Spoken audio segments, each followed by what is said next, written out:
అంటే నేను నువ్వే కావాలో పెద్ద ప్రొడక్షన్ లెవెల్లో పెద్ద ఇన్వాల్వ్ అవ్వాలా నేను, ఎందుకంటే నేను అప్పుడు చిన్నోతో కూడా రాస్తున్నా ప్యారలల్గా. దానితోడు నువ్వే కావాలి ఇంకా మరీ అసలు స్టామింగ్ స్పీడ్ కదా అలా. ఇప్పుడు ఒకసారి నేను అక్కడికి వస్తే ఎక్కడికి అన్నపూర్ణ పైన స్టూడియోలో నైట్ టైం ఆ పాట చేస్తున్నారు, ఇది లైల్ ఆల్తా నైట్ ఎఫెక్ట్లో చేస్తున్నారు. అవును, అది చేసినప్పుడు వచ్చాను. తర్వాత ఇంకోసారి ఆ నైట్ టైం శుక్రియ సాంగ్, అది తర్వాత నైట్ ఆ ఇద్దరి మధ్యన సీన్ ఉంటుంది కదా, ఏది నువ్వేనా నాకు చెప్పుండొచ్చు కదా అనేది ఆ గోడ దగ్గరే. అది తెల్లారేకంగా నేను దాదాపు 1 గంటన్నర 2 దాకా తర్వాత వెళ్ళిపోయాను. తర్వాత 4 దాకా చేశారు అది ఆల్మోస్ట్.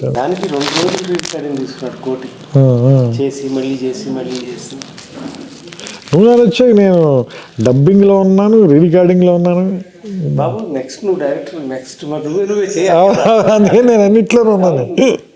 ప్రాబ్లం ఎక్కడ వస్తుందంటే, ఇది వరకటి రోజుల్లో స్క్రిప్ట్ రాసి డైలాగ్ వర్షన్ వినిపించేవాళ్ళు నిర్మాత, లేకపోతే డిపార్ట్మెంట్ అందరూ ఉండి వినేవాళ్ళు.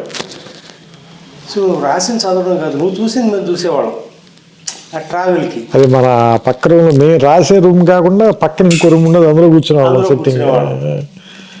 సో అందుకే ఈ సినిమాకి మనం ప్రకాష్ రాజ్ కాకుండా ఎవరిని ఊహించుకోలేకపోయాం. ఆ డిక్షన్తో సహా డైలాగ్ చదివి చెప్పేటప్పుడు ఓకే ఆర్టిస్ట్ మిగతా కాదు కానీ ఇతను ఫిక్స్ అయిపోయాడు. సో అందులో 22 సీన్స్ ప్రకాష్ రాజ్ కాకుండా ఎవరిని ఊహించుకోలేదు. అవును, 22 సీన్స్ గుర్తుంది నాకు. నేను అన్నీ ఏంటంటే, నేను సెట్లో ఫస్ట్ మీరు హౌస్ సెట్ వేసిన తర్వాత అప్పుడు వెళ్ళి లొకేషన్ చూసి వచ్చారు, వచ్చి చెప్పారు నాకు అక్కడ హౌస్ అవుట్డోర్లో వేద్దాం అనుకుంటున్నాం అది ఇది అని, ఇది నానక్రామ్ కూడా వేసిన తర్వాత అప్పుడు అదే సెట్లో ప్రకాష్ రాజ్ వచ్చిన ఫస్ట్ డే నేనే కూర్చుని మొత్తం ఆ 22 సీన్స్ నేరేట్ చేస్తుంటే అతను తన హ్యాండ్ రైటింగ్తో రాసుకున్నాడు.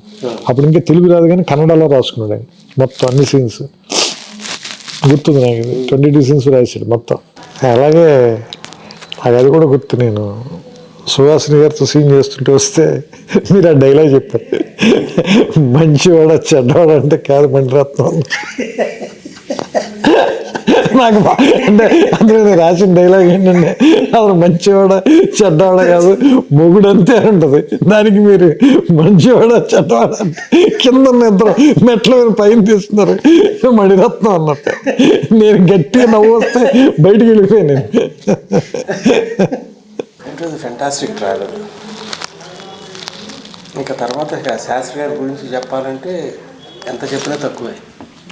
నాకు బాగా గుర్తు ఏంటంటే, మీరు నాకు మద్రాసు నుంచి ఫోన్ చేశారు, ఏది ఆయన ఆ పాట రాశారు, ఏది ఊనవుచారు. అందులో నాకు బాగా నచ్చింది, అందులో అది ఏది పట్టపగలు ఎవరైనా రాత్రిని చూస్తారా, ఆ కురులు చూపిస్తే కాదనక చస్తారా. అసలు ఆయన దీన్ని పడ్డ ప్రసవాస అంటే అన్నిటికీ అట్లాగే పడతాడు. ఇది ఈ పాట రాసి ఇది తీసుకుని ఊటీ వెళ్ళి షూట్ చేయాలి. ఎక్కడ న్యూజిలాండ్ నుంచి వచ్చాము, నాన్ స్టాప్ అంతా వర్క్ అంతా. సో అవతల శంకర్ మాధవ్ వచ్చాడు కోటి స్టూడియోకి. నేను చెప్పి ఒత్తిడి చేయలేను. అల్టిమేట్గా మనం అందరం కోరుకునేది మంచి పాట రావాలి కానీ పాట రావాలని కాదు. ఏం చేయాలి, ఓకే పాట ఆపేయాల్సి వస్తుంది, రకరకాలుగా ఉంటుంది. అరే ఆగా వచ్చింది అది బిగిన్ చేసి అప్పుడు వరుస సరే పద బయలుదేరతాం అని పల్లవి బిగిన్ చేసి కార్లో రాసుకుంటూ వెళ్ళి, అందుకే నీకు అందులో పల్లవులు మొత్తం ఉండవు, అది ఎక్కడ మిస్ప్లేస్ అయింది. అదే ఆ కురులు చీకటిలో చిక్కుకుని అని, ఆ కురుల చీకటిలో చిక్కుకుని ఉంది. యాక్చువల్గా తర్వాత కంప్లీట్ చేస్తుంది, ఆ కురులు చూపిస్తే కాదనక చేస్తారు. బెస్ట్ పార్ట్ ఏంటంటే, ఆయన రాసే ప్రతి లైన్కి మనం ఫాలో అవుతూ ఉండేవాడు. అల్టిమేట్గా తీసుకొచ్చి దీని పాట అని అంటాం కాదు. ఒక్క లైన్ రాసిన దానికి అసలు ఎక్సైట్ అయిపోయాడు.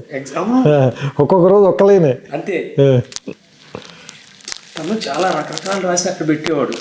ఇటు మని బాగుంది కదా, వాళ్ళు చేయడం బాగుంది కదా, గుర్తొద్దు రాదు, గాలిపటం కాకనా అంట, అది ఈ మాట చాలు, ఇది అయిపోయింది. చరణం అయిపోతే అప్పుడు పల్లవికి వెళ్ళటం. ఫస్ట్ చరణం కంప్లీట్ చేశాడు, గాలిపటం కాకనా అందా రాసి, అది నా రైటింగ్. చాలా నోస్టాల్జిక్ ఉంది ఇది వెనక్కి వెళ్తుంటే అసలు. నాకు మొన్న వాళ్ళ యోగేశ్వర తీసుకొచ్చి ఇస్తే పట్టుకున్నప్పుడు శాస్త్రి గారి చేతి పట్టుకున్న కాగితాలు కదా, టు అండర్స్టాండ్ ద ఫీలింగ్ అని ఇమీడియట్గా అతను హగ్ చేసుకుని వెరీ వెరీ ఇమోషనల్. తొందరపడ్డాడు. పాటలు ఇటుకి ఇచ్చాడు కానీ మనిషి ఎట్లకి వెళ్ళిపోయాడు. ఈ సినిమా ఎంత గొప్పగా రావడానికి మనకి వెంకటేష్ కూడా తన contribution as an artist was extremely good. ఆయన అలా ప్రతి సీను ఏమంటారు మీకు గుర్తుంది కదా, మొత్తం డైలాగ్ అయిపోయిన తర్వాత ఫుల్ రీడింగ్ ఇస్తే 2-3 సార్లు రీడింగ్ తీసుకున్నాడు. మళ్ళీ చెప్పి ఇంకోసారి చెప్పాను. అంత అంటే అంత అంత ఏమంటారు దాని లోపలికైనా ఇంజెక్ట్ చేసేసుకుని చేశాడు. నాకు ఇప్పటికీ గుర్తు ఆఖరి రోజున తను ట్రైన్ ట్రావెల్ సీన్ ఒకటి తీసాం. హైదరాబాద్లో బయలుదేరి నల్గొండ దాకా వెళ్ళి తిరిగి రావటం. అంటే ఫస్ట్ సీన్ లాస్ట్కి చేశాడు. అయిపోయింది. వాడు ఆఖరి రోజు పాటు గుమ్మడికాయ కొట్టారు. అప్పుడు అయిపోయింది కిషోర్. అంటే we never realise we shot it in 85 days totally. But all in one 85 days చేయడానికి 3 గంటల 14 నిమిషాలు సినిమా ఉంది. ఫైనల్గా 3 గంటలకి తీసుకొచ్చింది. 3 గంటల 9 నిమిషాలు రిలీజ్ చేసాం. అంటే ఇప్పుడు యూట్యూబ్లో ఉంది 3 hours ఉంది కదా, 3 hours 4 minutes ఉంటుంది. ఉంటుందా? అంటే బహుశా సెన్సార్ అవన్నీ ఉన్నాయి అనుకుంటా. సుహాసిని సీన్ గురించి ఎంత కాంట్రవర్సీ ఉండేది రిలీజ్ అయినప్పుడు. ఎందుకంటే ఫ్యాన్స్ వాళ్ళందరికీ ఆ సీన్. మీరు ఒక్కడే భయపడలా, నేను భయపడి అసలు నేను ఎలాగోలా కట్ చేసేద్దాం ఏదండి, ఏం కాదు నువ్వు ఈ వారం రోజులు వదిలే చెప్తాను నువ్వు అన్నారు. లేదు నాకు అది ఏమంటుందని నైట్స్ నాకు ఫోన్ చేశారు మీరు రాత్రి 11ంటికి 11:30కి. నేను రూమ్లో ఉంటే అప్పుడు ల్యాండ్లైన్ కదా, ల్యాండ్లైన్ ఫోన్ చేసి ఈ సీన్ చదువుతున్నాను, ఈ డైలాగ్ చాలా బాగా రాశాను, అది చాలా ఫీల్ అయి చెప్పారు నాకు. ఇప్పుడు కూడా నువ్వు మంచి డైలాగ్ రాసినా అట్లాగే చెప్పేవాడు. గుండెలో అన్నమాట, కళంలో చూడాలి కావాలి. తర్వాత అమ్మ ఒక అంజలి మంచి మాట వచ్చింది, మంచి డైలాగ్ వచ్చింది చెప్పడం. Travel was different. అవి ఇప్పుడు అసలు చాలా ఫేమస్ లైన్స్ అయిపోయాయి. అప్పుడు మనం మాత్రం ఎంజాయ్ చేసిన లైన్స్ అవి. చూస్తా 4 అయిపోయింది. 24 సార్ 25 సెప్టెంబర్ 6కి. ఇది 25 సంవత్సరం సెలవు. ఇది చాలా మందికి స్ట్రెస్ బస్టర్ సార్ ఈ సినిమా. ఎగ్జాక్ట్లీ. ఫస్ట్ ఈ సినిమా మనం ఒక ప్రివ్యూ రామనాయుడులో వేసాం సార్. నాయుడు గారి ఫ్యామిలీ అందరికీ వేసాం. మీరు, నేను, భాస్కర్ గారు కూడా. సినిమా అయిన వెంటనే బయటకు వచ్చి వెంకటేష్ గారి వైఫ్ చెప్పారు అన్నమాట, ఏమని నెక్స్ట్ జనరేషన్స్కి ఇది వరకంటే ఇప్పుడు మనం అంత గుండమ్మ కదా మిస్ అన్న ఎలాగే మనం మళ్ళీ రీవిజిట్ చేసి మనకి ఎప్పుడు మనసు బాగోపోయినా ఎలా చూస్తామో అలాగా డౌన్ ది లేన్ ఒక 15-20 years తర్వాత ఈ సినిమాని మళ్ళీ రీవిజిట్ చేసి చూస్తారు అందరూ ఈ సినిమా గురించి అని ఆవిడ ఆ మాట చెప్తే నేను అంటే జెన్యూన్ చెప్పి నేను నమ్మలేదు. ఎందుకంటే నేను అంత దూరం నేను చూడలేదు. అందుడు మనమే రాసి ఉన్నాం కూడా కదా, మంచి సినిమా తీసాం అనుకుంటాం కానీ అది మనకి తెలియదు కదా అది. సో అది ఆవిడ చెప్పింది ఇప్పుడు అందరు చెప్తుంటే నేను చాలాసార్లు ఆవిడ తెలుసుకుంటాను. నాకు ఇది 4K చేసిన తర్వాత ఆ థియేటర్కి వెళ్ళి లేకపోతే క్యూర్కి వెళ్ళి వాళ్ళు ఎవరితో ఉన్నా నువ్వు నచ్చావు నిర్మాత అంటే ఇప్పుడు కూడా గౌరవంగా చూస్తాను. నన్ను వచ్చి సార్ మీ సినిమా ఎన్నిసార్లు చూసాము, స్ట్రెస్ బస్టర్ సార్, ఇప్పుడు బోరుగుట్టు ఇదే చూస్తాం. నన్ను ఎవరో 9 సంవత్సరాలు పిల్లాడు వాడు తాతగారు ఫోన్ చేయించాడు. వాడు కథ ఏం అర్థం అవుతుందండి అన్నా నేను. సార్ అన్ని సినిమాలు చూస్తాడు, నువ్వు నాన్న వచ్చావు రాగానే ఇప్పుడు చూస్తానంటాడు. వైజాగ్ డిస్ట్రిబ్యూటర్ మనోడు. That gives so much satisfaction having entertain people. అందరూ ఒకసారి చెప్పడం సాంగ్ పాపం ఎంత ఇబ్బంది పెట్టారు శాస్త్రి గారు. కానీ దారుణం సార్ 10 days తర్వాత ఫస్ట్ రాసిన వెర్షన్ నేను చదివి వినిపిస్తే చాలా బాగుందని అంటే తెగ తిట్టాడు మన ఇద్దరిని. ఫస్ట్ రాశాను ఇదని నన్నైతే మామూలుగా తిట్టలేదు. నువ్వు నీ చేదస్తు నువ్వు కిషోర్కి ఇద్దరు కలిపి నా దుంప తెంపేశారు. అసలు మీకు క్లారిటీ ఉందండి.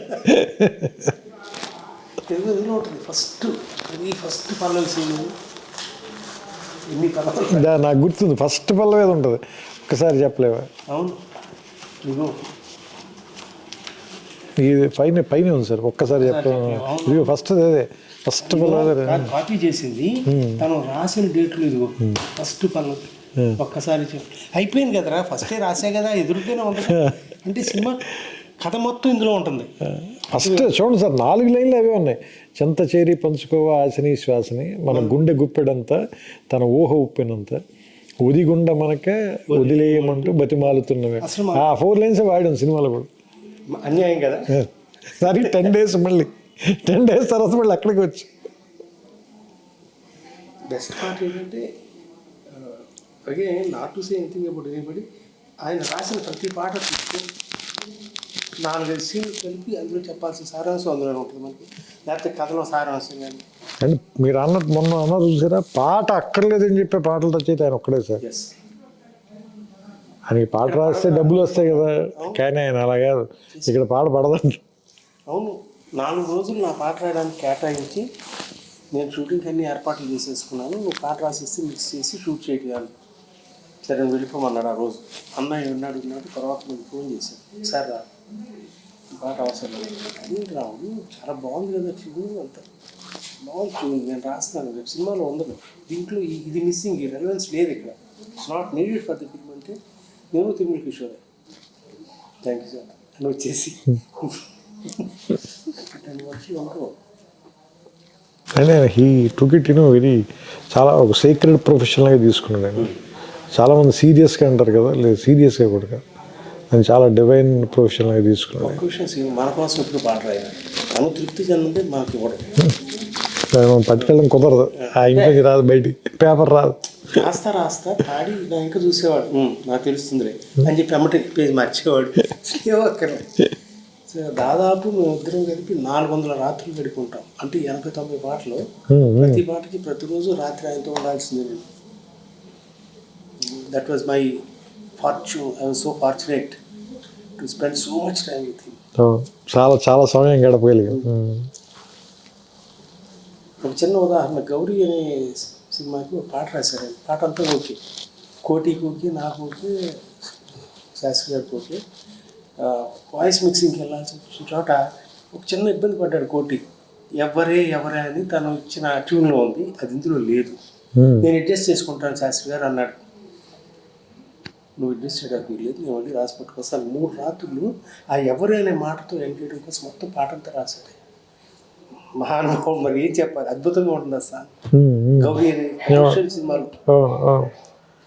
అలాగే అది కూడా నువ్వే కావాలి, కళ్ళలో కళ్ళు పిడిచో చాలా, దానికి ఎక్కువ రోజులు అని రాసిన పాట అది. మిగతావన్నీ చాలా ఫాస్ట్గా రాశారు, మిగతావన్నీ మద్రాసులో రాసేసారు. మరి సినిమా అంతా చెప్పాలి కదా, ట్యూన్స్ అన్నీ అయిపోయినాయి అప్పటికి. ఇది మనం వేరే క్లైమాక్స్ రకరకాలుగా అనుకున్నాం. అవును, 35 days కొట్టుకుని చివరికి మీరు విజయం సాధించి, అంటే నాకు వేమూరి సత్యనారాయణ, పేకే రంగా గారు వీళ్ళందరూ స్టార్ వర్డ్స్ కదా, వాళ్ళు వచ్చి నన్ను వేధించేవాడు, నీకు అర్థం కావట్లేదు, నువ్వు యూత్ సినిమా చేస్తున్నావు కరెక్టే, బట్ ఎల్డర్లీ పీపుల్ కూడా రావాలంటే ఇది కావాలి కదా అని. నేను 2 minds, నువ్వు చెప్పినప్పుడు చాలా అద్భుతంగా నచ్చింది నాకు, అంటే చాలా యూత్ఫుల్గా ఉందని. బట్ ఈ సెక్షన్ ఆఫ్ ఆడియన్స్ కానీ అదేనంటే మనం, అంటే నేను ఎందుకు కన్విన్స్ అయ్యానంటే మీరు చెప్పినప్పుడు మన సినిమా చూసి ఫస్ట్ బాగుంది అనుకున్న ఇన్సెప్షన్ పాయింట్ అదే కదా, దాన్ని మళ్ళీ ఇప్పుడు ఈరోజు ఎందుకు డిఫై చేస్తున్నాం అంటే ఈగో వల్ల, లేదా ఇంకేదైనా మనం క్రియేట్ చేయాలని మన క్రియేటివ్ ఈగో అనేది. బట్ అది కదా అసలు యాక్చువల్గా మనని అటువైపు పుల్ చేసింది, అలా ఆ సినిమా చేయాలని మనం పుల్ చేసిన విషయం అదే కదా.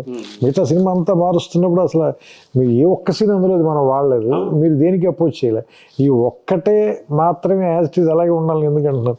సో అది నాకు స్ట్రైక్ అయింది. అది స్ట్రైక్ అయిన తర్వాత నేను అప్పుడు భాస్కర్ గారితో చెప్తే ఆయన కూడా లేదు ఆయన వాదనలో నిజం ఉంది, మనం ఎంత టఫ్గా మాట్లాడినా సరే అని. అప్పుడు ఆ తర్వాత రోజు మళ్ళీ వచ్చి దానికి మార్చి మళ్ళీ రాసాము. అప్పుడు అది ముందు బాలీవుడ్ కూడా పాడారు ఒక వెర్షన్, ఎంతవరకు గుర్తుంది, కళ్ళలోకి నాకు గుర్తులేదు సార్, గుర్తులేదు.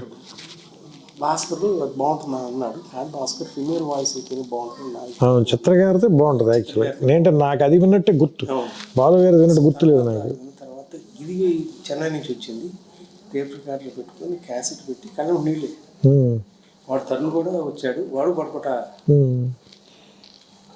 శాస్త్రి గారు రాసిన మన పాటల్లో మాట బొమ్మ చెల్లి దగ్గర నుంచి ప్రతిదీ చిత్ర గారి పాట, స్రవంతి వాళ్ళ పాట కదా క్లైమాక్స్ సాంగ్స్. తర్వాత దిల్ రాజు కూడా అనేవాడు, భయ్యా నీకు మళ్ళీ అనే పాటలు మా చివరిలో లాస్ట్ సాంగ్. అదే ఆ సాంగ్ చాలా వాటికి ఇన్స్పిరేషన్ సార్. మీకు సంతోషంలో సాంగ్ కానీ చాలా వాటికి, అంటే అది ఒక వే పేవ్ చేసింది, అంటే ఆ సిచ్యుయేషన్ కానీ ఆ సాంగ్ కానీ చాలా వాటి మనకి నువ్వేలు కూడా ఎంత యూస్ఫుల్ చాలా చాలా మంచి పాట రాశాడు ఆయన కూడా సాంగ్ కదా, బాగా రాశాడు ఆయన. ఫ్యాన్స్ ఉమ్. నువ్వే కావాలి. అది కొన్ని పాటలు ఇక్కడ తీసి నేను కొంత తీయలేక నేను మన నాన్నగారికి చెప్పాను, సరే మీరు మ్యాజిక్ చేసిన ఏం చేయాలి నాకు తెలియట్లేదు అన్న. ఆయన రాసినంత బాగా తీయలేదు, నాకు అర్థమవుతుంది అది, మీరు కొంచెం పని చేయాలి దీంట్లో అంటే, సార్ నాకు వదిలిపెట్టండి అన్నది. అదే ఎక్కువ రోజులు ఎడిట్ చేశాడు ఆయన ఆ సాంగ్. అంటే స్రవంత్ అంటే పాటలు కదా బేసిక్గా, అది సినిమా అది యాక్చువల్గా. అంటే నేను చెన్నై ఫస్ట్ టైం లేడీస్ టైలర్కి వచ్చినప్పుడు నాకేదో ప్యాషన్తో రాలేదు సీన్. ఎవరో స్నేహితులు వాళ్ళందరికీ సినిమా తీయాలి కోరిక ఉండి ఒక అడ్మినిస్ట్రేటివ్ ఆఫీసర్ నేను, ఇతనైతే చేస్తాడు బాగా అనే ఉద్దేశంతో వచ్చి ఆ సినిమా అయ్యేటప్పటికి నాకు పరిచయం అయిన వ్యక్తులు ఎవరు, ఒక సీతారాం శాస్త్రి గారు, ఒక తనిఖీల భరణి, హరి అనుమూరు, ఇళయరాజా గారితో పనిచేయటం, వంశీ లాంటి మనిషి, విమర్శించి గారు, ఇది కదా క్రీమ్ ఆఫ్ ది ఇండస్ట్రీ. అంటే ఒక్కొక్క క్రాఫ్ట్లో ది బెస్ట్ పీపుల్తో అసోసియేట్ అయ్యి ట్రావెల్ చేసే అవకాశం. దీన్ని విడిచిపెట్టి ఎట్లా వెళ్తాను నేను? So I was so fortunate. I started following in love with the cinema. ఇంక అప్పటి నుంచి ఇక ఇందాక నువ్వు వస్తున్నావు వెయిట్ చేస్తా, నువ్వే కావాలతో నా అప్పులు తీర్చుకున్నాను, నువ్వు నాకు నచ్చావుతో ఇదిగోకుంటాం నివాసం ప్లస్ కానీ దానికి చాలా డబ్బు వచ్చింది, దాచుకుంటే 100 కోట్లు అయ్యేదేమో, కానీ ఇంకో సినిమా తీయడానికి డబ్బులు ఉంటే చాలా మనస్తత్వంతోనే చేశాను నేను, నో రిగ్రెట్స్. సో మనకి నిజంగా మనకేం తెలుస్తుంది ఆ టైంకి, అది ఫ్లో అవ్వాలంతే. మనం మీడియం సార్ అంతే, నాకు అదే అనిపిస్తుంది. అంటే ఏదో హ్యూమిలిటీతో ఏదో చెప్పడం కాదు, కానీ ఆ క్షణం వరకు మనకి నిజంగా ఏం తెలుసు.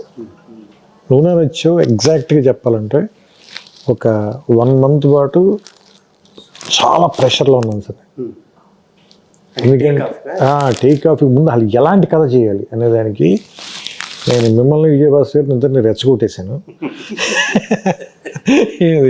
నేను వెంకటేష్ గారికి కథ చేసేస్తున్నానని చెప్పేశాను మీ ఇద్దరికి. సరే మీరు మీ అనుభవం కొద్దీ పెద్ద ఎక్కువ ఆవేశపడకుండా సర్లేసి ఎక్కువ ప్రెషర్ ఫీల్ అవ్వదు దానికి, take your time and do it, let us see ఎలా జరిగితే ఎలా జరుగుతుంది అన్నట్టు చెప్పారు మీరు. ఎందుకంటే మీరు అసలు ఒక్కసారి కూడా ఫోన్ చేసి ఎంతవరకు వచ్చిందని అడగల, ఎందుకంటే మీకు తెలుసు అడిగితే ఇంకా ప్రెషర్ ఫీల్ అయిపోతాడని. ఒక 30 days కూర్చున్నాను నేను భాస్కర్ గారు. రోజు రావటం, ఆయన ఇంట్లో కూర్చోవటం, లేదంటే నా రూమ్లో కూర్చోవటం, లేదంటే శ్రవంతి ఆఫీస్కి రావటం, కొమ్మం తింటాం, వెళ్ళి పడుకోవటం తప్ప అసలు ఏమి, అసలు ఒక 20 days 30 days అయితే ఏమీ రాలేదు sir. Nothing was in my mind. ఒకరోజు సడన్గా నాకు కళ అనుకోవచ్చు సార్, అది మీరు కళ లాంటిది నిద్రపోతుంటే వచ్చిందో ఏంటో అలాంటి ఫీలింగ్. ఏంటంటే ఒక కాలనీలో ఒక అమ్మాయి తాలూకు ఎంగేజ్మెంట్ జరుగుతుంది, ఫస్ట్ చెప్పింది గుర్తుందో లేదో, ఎంగేజ్మెంట్ జరుగుతుంది. అదే కాలనీలో వాళ్ళ ఇంటి ఎదుర్కొన్న ఇంట్లో అద్దెకి దిగారు ఎవరు, హీరో వాళ్ళ ఫాదర్ వాళ్ళు. వాళ్ళ మదర్ లేదు కాబట్టి రేపు పంపించడానికి పాలు కావాలి, వెళ్ళి వాళ్ళ ఇంటికి వెళ్ళి తీసుకురా అంటే వాళ్ళ ఇంటికి వచ్చినప్పుడు ఆ అమ్మాయి వాళ్ళ ఇంట్లో ఎంగేజ్మెంట్ జరుగుతుంది, ఆ అమ్మాయికి అనే విషయం మీకు తెలుస్తుంది. అక్కడ వాళ్ళిద్దరు మొట్టమొదటి పరిచయం, అక్కడి నుంచి లవ్ స్టోరీ స్టార్ట్ చేద్దాం సార్. ఎందుకంటే ఎవరైనా ఇప్పటిదాకా ప్రీ క్లైమాక్స్లో కదా హీరో హీరోయిన్కి వేరే వాళ్ళతో ఎవరితో ఎంగేజ్మెంట్ అవడం. Suppose if it is the Inception point వేస్తే అంటే అప్పుడు మీరు అన్నది కూడా నాకు చాలా కష్టం కదా, మరి మిగతా సినిమా అంతా ఎలా నడుపుతుంది, పైన ఎట్లా నడుపుతుంది దీని మీద, అది నీకు ఎక్కడ ఇబ్బంది అనిపించుకున్నాను చెప్పాలి. ఏదో ఒకటి అంటే వైల్డ్గా కథ చెప్పేయటం కూడా కాదు కదా మన ఉద్దేశం. So it has to be under the society నార్మ్స్లో ఉంటూ ఎట్లా చేయగలవు నువ్వు అంటే then it started flowing sir. Next 10-15 రోజులు మొత్తం సినిమా ఫస్ట్ ఐడియా స్ట్రైక్ అవ్వగానే అన్నీ మారిపోయాయి. అసలు వాళ్ళ కాలనీలో దిగటం అనేది లేదు, వీళ్ళ ఫాదర్ ఫ్రెండ్స్ అని అదొకటే ఉంది, మిగతావన్నీ మారిపోయి. అది నిజంగా కత్తిమీద సాంగ్ మన భాస్కర్ మాట్లాడుతుంది ఒక క్లిప్ చూసాను, ప్రతి ఎక్స్ప్రెషన్ తీసుకోవడం దగ్గర ఇట్ వాజ్ నైఫ్ ఎడ్జ్. ఎక్కడ దాటా నువ్వు రాయటం, తను ప్రజెంట్ చేయటం కానీ యాక్టింగ్ పెర్ఫార్మెన్స్, అది అసలు మనం అంటే అంత ఫాస్ట్గా కంప్లీట్ అవుతుంది అనేది నేను ఊహించలేదు. స్ట్రైక్ అయ్యి అప్పుడు నాకు భయం వచ్చేసింది. ఏంటంటే మనం అనవసరంగా ఇది కమిట్ అయినట్టున్నాం మనం. నేను చెప్తాను, October 13న నువ్వే కావాలి రిలీజ్ అయింది. సో ఆ జోష్లో వాటిలో నువ్వు భీమవరం వెళ్ళటం లేకపోతే నేను అక్కడ ఇక్కడ పార్టీలు చేసుకోవటం అయిపోయి నవంబర్లో ఎప్పుడు మరి సినిమా స్టార్ట్ చేసేద్దామా అనుకుంటే ఫిబ్రవరిలో మనం సినిమా షూటింగ్ స్టార్ట్ చేసాం.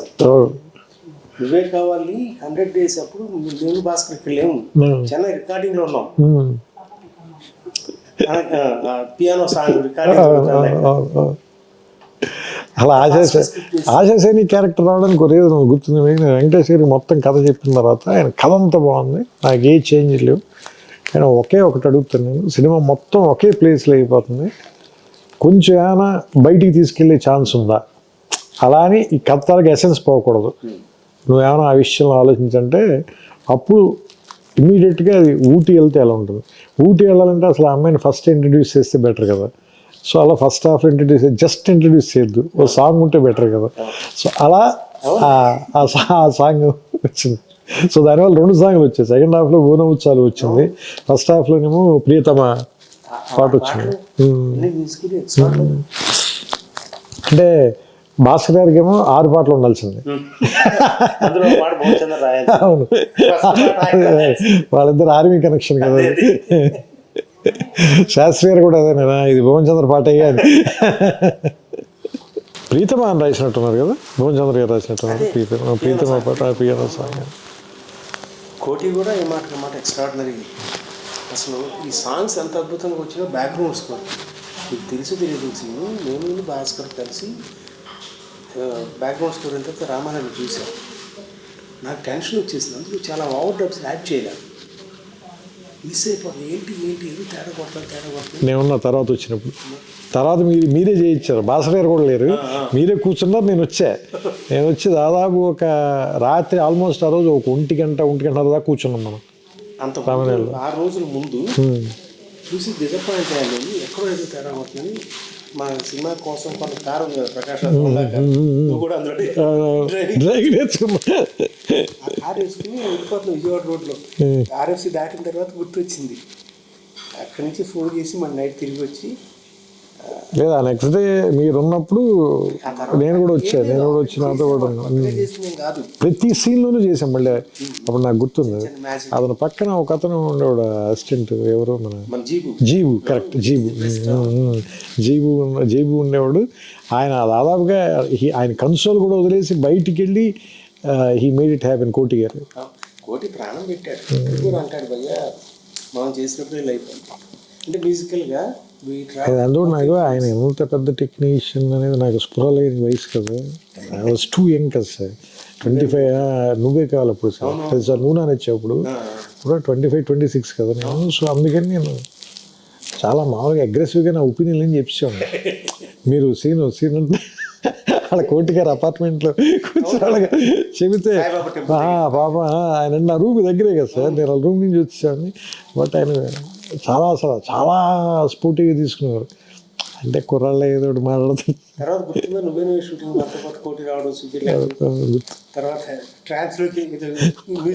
పప్పులో చికెన్ కలిపి ఉండేవాడు, గుర్తుందా మీకు? మీరు అన్నారు ఇది ఒక విచిత్రమైన వంటకం అయ్యేది, ఇప్పుడు దాకా నేను ఎప్పుడు తినలేదన్నారు. అలాగే హారతి గుర్తుందా మీకు? ఆ రోజు పొద్దునే ఫైర్ డిపార్ట్మెంట్ వాళ్ళు పోలీసు వాళ్ళు వచ్చి తరుణ హారతి ఇస్తుంటే చాలా డబ్బులు కట్టాం. అది గుర్తుంది నాకు. మీరు నీ భక్తి చాలా కాస్ట్లీ.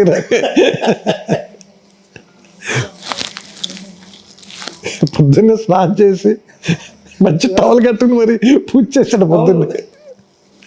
మరి పూజ చేసి వాడు అమ్మగారికి చెప్పాలి కోసం వాడు నేను చాలా భక్తిగా పూజ చేశాను. ప్రియతమ పాటకి ముందు ఒక సీన్ ఉంటుంది సార్, ఆశా సైనికును వెంకటేష్ గారికి మధ్యలో ఒక సీన్ ఉంటుంది, పికప్ సీన్ ఒకటి.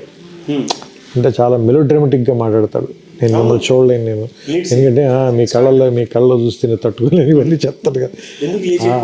సీన్ ఒకటి రవీంద్ర బాబు గారు చాలా బాగా లైటప్ చేశారు. నేను లొకేషన్కి వచ్చాను, అది రామానాయుడు స్టూడియోలో పైన ఫ్లోర్లో తీశారు. అది నేను వచ్చినప్పుడు అసలు ఈ కాస్ట్యూమ్ కూడా చాలా బాగుంటుంది. ఎవరిది? మన వెంకటేష్ గారి కాస్ట్యూమ్ కూడా చాలా బాగుంటుంది. ఆ అమ్మాయి కూడా చాలా బాగుంటుంది, ఎవరు ఆశాది కూడా మంచి కాస్ట్యూమ్. నేను చూస్తున్నాను, అది చూస్తున్నాను, చాలా బాగా లైట్ చేశారు. కెమెరా వర్క్ అంటే న్యూజిలాండ్ సాంగ్స్ స్టార్ట్ ఉన్నమాట చెప్పలేవు ఆ పాట చాలా బాగా తీసేదండి.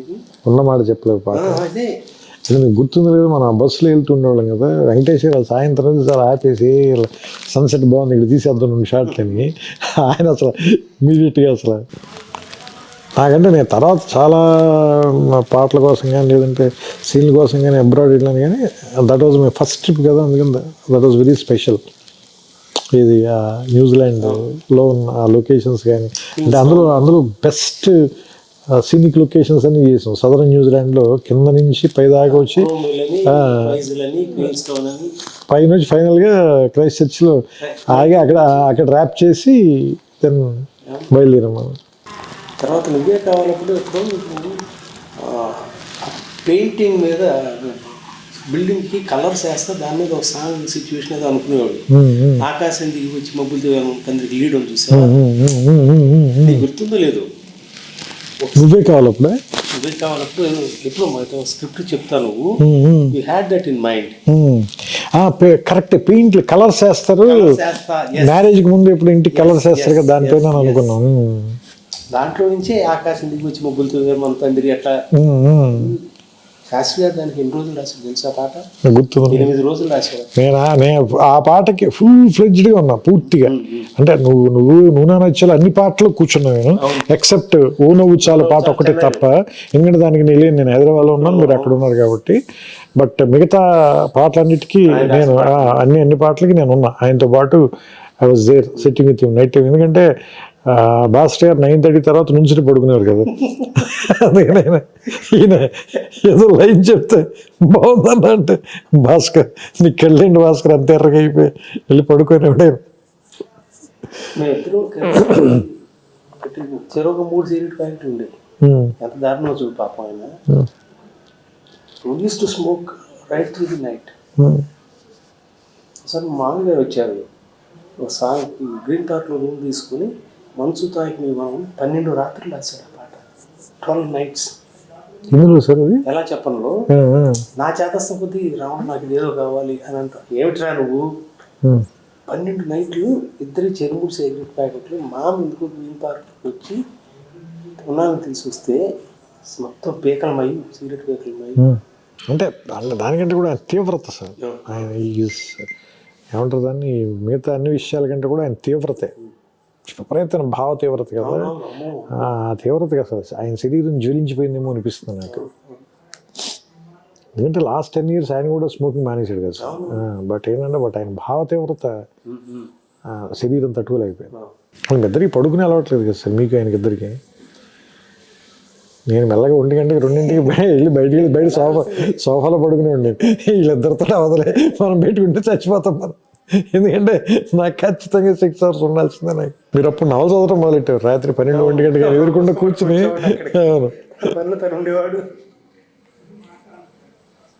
ఎవరైనా భీమ్బాయ్ మనకి కిందకి వెళ్ళి టీలు తీసుకొస్తున్నాడు.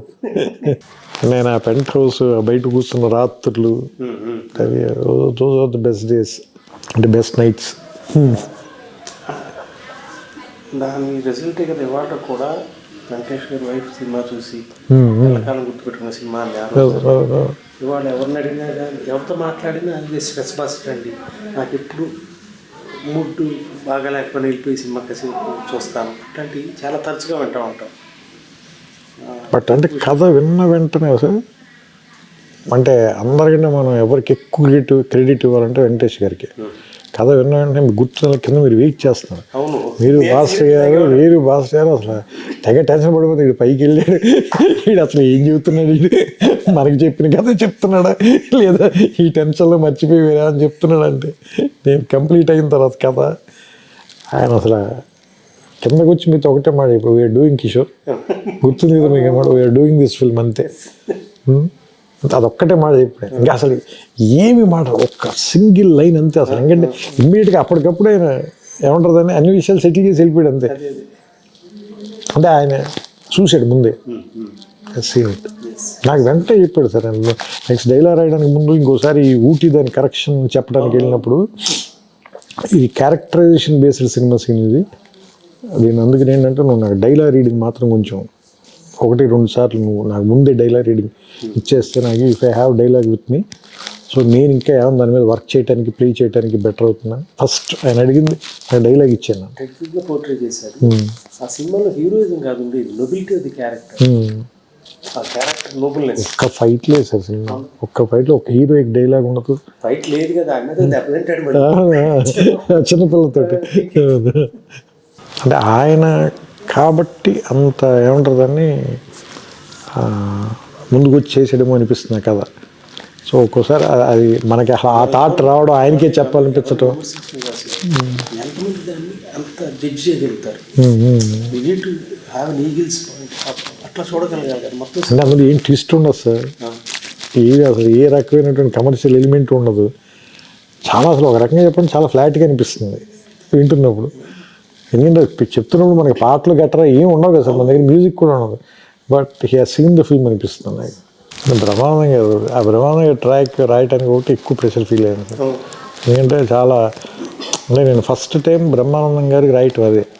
అంటే అప్పటిదాకా నేను రాసిన స్వయంవరంలో కానీ బ్రహ్మానందం గారు లేరు, నువ్వే కావాలో లేరు, చిన్నవతలో ఉన్నారు కానీ చాలా చిన్న పోర్షన్ ఉంటారు, పెద్ద ఎక్కువ సీన్స్ ఉండవు, 2-3 సీన్సే. ఈ సినిమాలో చాలా ఇంపార్టెంట్ ట్రాక్, దాంతో చివరిలో క్లైమాక్స్ దగ్గర ట్విస్ట్కి హెల్ప్ అవుతాడు.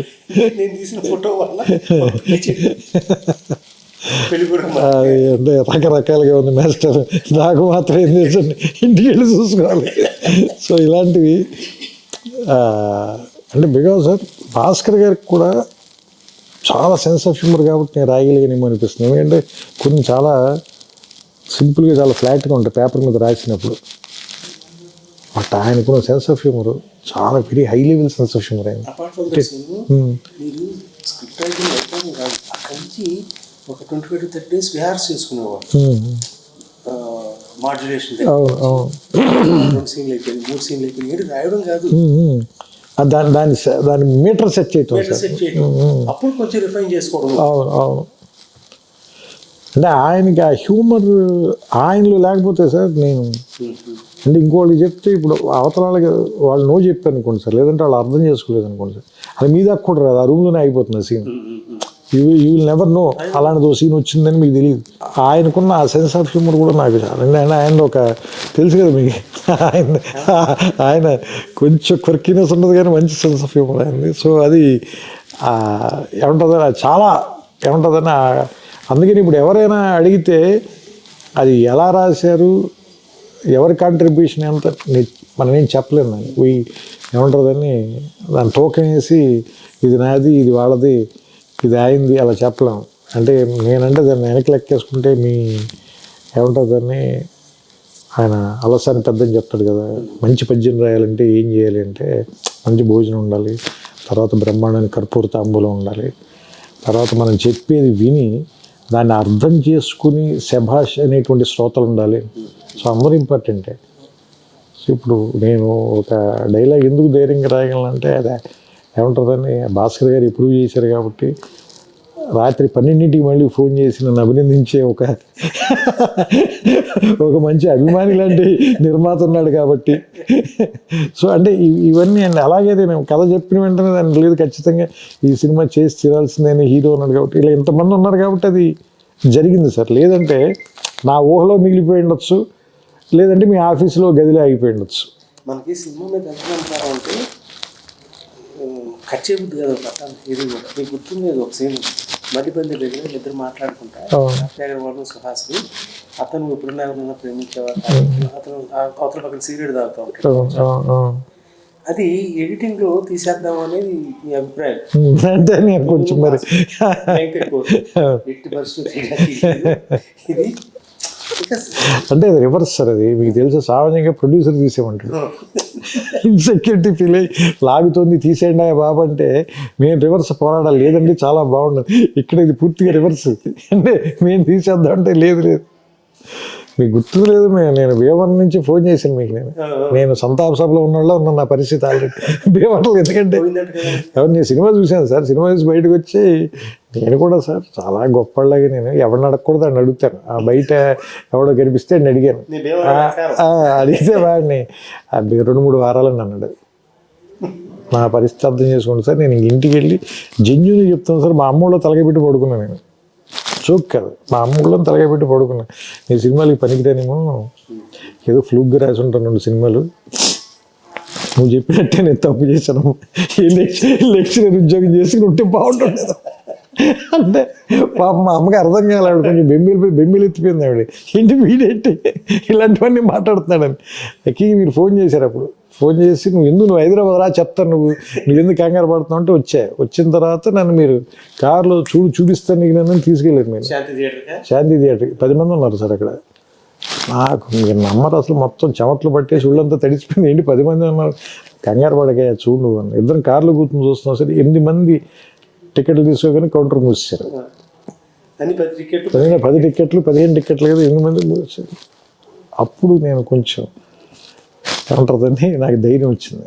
వెళ్ళి అప్పుడు ఇద్దరం పైకి వెళ్ళి ఫస్ట్ షో జరుగుతుంటే వెళ్ళి తలుపు తెరిచి బయట నిలబడి లోపల అందరూ ఎలా రియాక్ట్ అవుతున్నారో చూడు, నీకు ధైర్యం వస్తుందని చెప్పి నన్ను పక్కన నుంచో పెట్టుకుని మీరు ఆ షో చూపించారు. అప్పుడు ఆ రోజు రాత్రి పడుకున్నా, లేదా పర్లేదు ఏదో బాగానే ఉన్నట్టుగా ఉంది పరిస్థితి.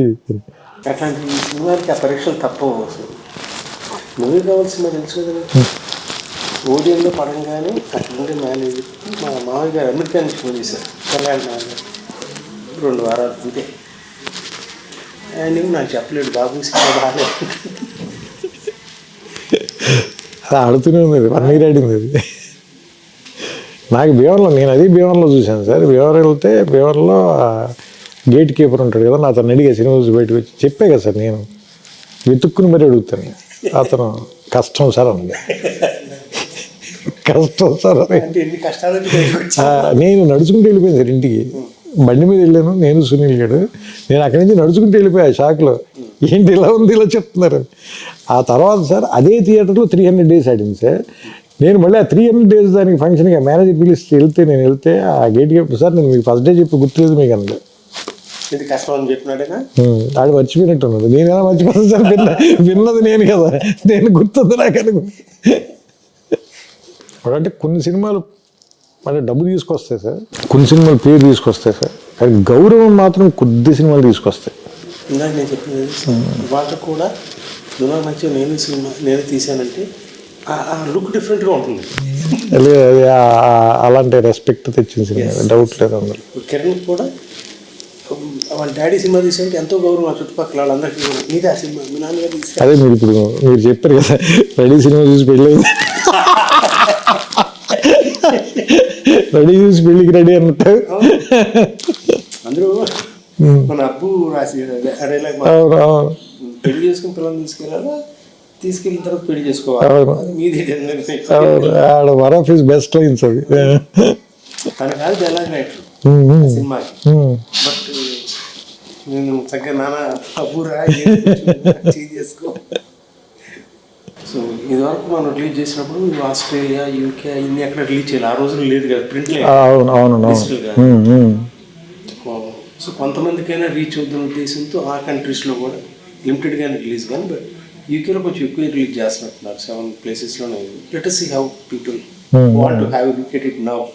అంటే కమ్యూనిటీ బికాజ్ సార్ ఇప్పుడు ఇందులో కొత్తగా వాళ్ళు తెలుసుకోవాల్సింది అయితే ఏం లేదు sir, because they know this film, they own this film, వాళ్ళు లవ్ చేశారు, రిలీజ్ చేశారు దీన్ని, వాళ్ళ జీవితంలో చాలామంది భాగం అయిపోయిన సినిమా ఇది, అందులో నా సందేహం లేదు. ఇప్పుడు ఏంటంటే కమ్యూనల్ ఎక్స్పీరియన్స్ కోసం సార్, అంటే ఎక్కువ మంది జనంతో, అంటే ఒక కుటుంబంతో కలిసి చూసే చాలామంది వాళ్ళ ఇళ్లలో ఓటీటీలోనూ లేదంటే టీవీలోనూ, ఇప్పుడు చాలా కుటుంబాలతో కలిసి ఓ థియేటర్లో చూస్తూ ఒక ఎక్స్పీరియన్స్ని రివ్యూ వచ్చాక చూద్దాం డిసైడ్ చేసుకోవాలని అవసరం లేని సినిమా కదా. సో ప్రెషర్ లేకుండా వెళ్ళిన సినిమా ఇది కూడా మంచి ఎక్స్పీరియన్స్ యాక్చువల్గా. అంటే శుక్రవారం వచ్చే మొదటి ఫోన్ కాల్కి భయం ఉంటుంది కదా, సో అలాంటి భయం అక్కర్లేని ఒక ఎక్స్పీరియన్స్ని కూడా నాకు తెలిసి నువ్వు నేను వచ్చి పిలిచింది మనకి. Thank you sir, thanks for everything. లేదు నిజంగా ఎస్పెషల్లీ అంటే చాలామంది ఏమంటారు దాన్ని, చాలా గొప్ప పరిచయాలని, చాలా ఏమంటారు దాన్ని దీర్ఘకాలం ఉండే సంబంధాలు కూడా ఇచ్చింది ఈ సినిమా నాకు.